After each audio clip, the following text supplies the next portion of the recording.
कि हिमाचल से सियासी घटनाक्रम पर जयराम ठाकुर ने क्या कुछ कहा, सुनिए।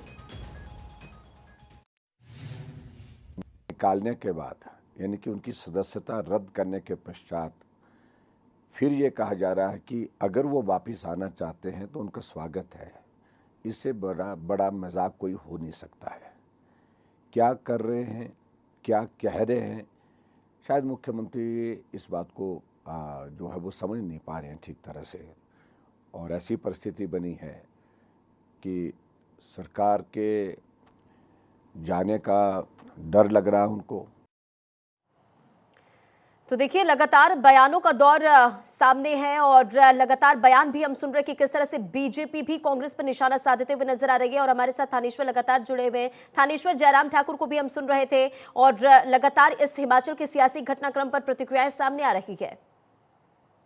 वही जयराम ठाकुर ने वही बोला है जो मैं अभी आप दर्शकों को बता रहे थे हम लोग कि पहले उनको निष्कासित करना, फिर सीएम का खुद ये कहना कि यदि बागी विधायक वापस आना चाहते हैं तो हम उनका स्वागत करेंगे। आप इन्हीं बातों से समझ सकते हैं कि इसका मतलब क्या हो सकता है।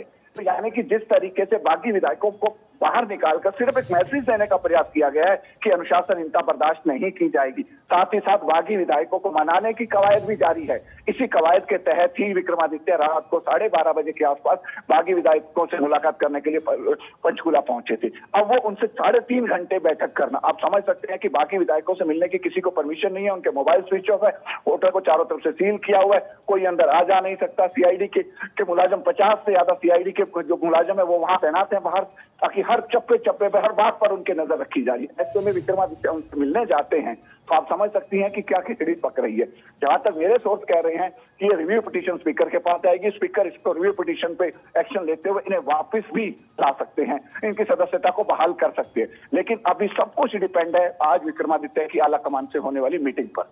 जी बिल्कुल।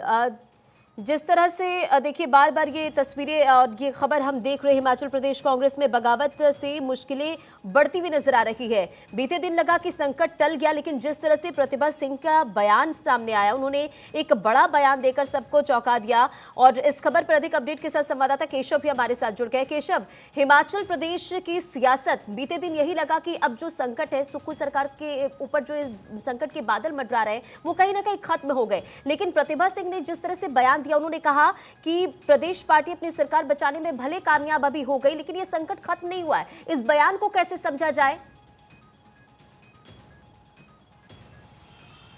जी बिल्कुल रंजना, आपने सही कहा। देखिए, एक तरफ प्रतिभा सिंह का जो बयान है उसका जो मायने निकाला जा सकता है कि उन्होंने जरूर कहा है कि जो अभी मौजूदा स्थिति में जो संकट था वो खत्म हो गया है, लेकिन आगे लॉन्ग टर्म के लिए वो प्रॉब्लम का सोल्यूशन नहीं निकला है। इसी प्रॉब्लम का सोल्यूशन निकालने के लिए जो प्रतिभा सिंह का बेटे हैं और हिमाचल प्रदेश सरकार में जो मंत्री हैं PWD विक्रमादित्य, आज देर शाम तक दिल्ली पहुंचेंगे। विक्रमादित्य ही सबसे पहले प्रेस कॉन्फ्रेंस करके अपनी नाराजगी जाहिर किया, उसके बाद ही हिमाचल प्रदेश की जो कांग्रेस सरकार है वो संकट में आती हुई दिख गई थी। जिसके बाद हिमाचल प्रदेश में जो विक्रमादित्य के समर्थक जो 6 विधायक थे उनको सस्पेंड भी कर दिया गया है, उनकी सदस्यता को खत्म भी कर दिया। लेकिन पंचकुला चंडीगढ़ में मुलाकात करने के बाद आज देर शाम तक दिल्ली पहुंच सकते हैं विक्रमादित्य, और दिल्ली में कांग्रेस आलाकमान से मुलाकात करेंगे विक्रमादित्य, क्योंकि उनकी जो नाराजगी है वो ऑब्जर्वर के सामने भले ही ठीक है केशव, आप हमारे साथ बने रहिए।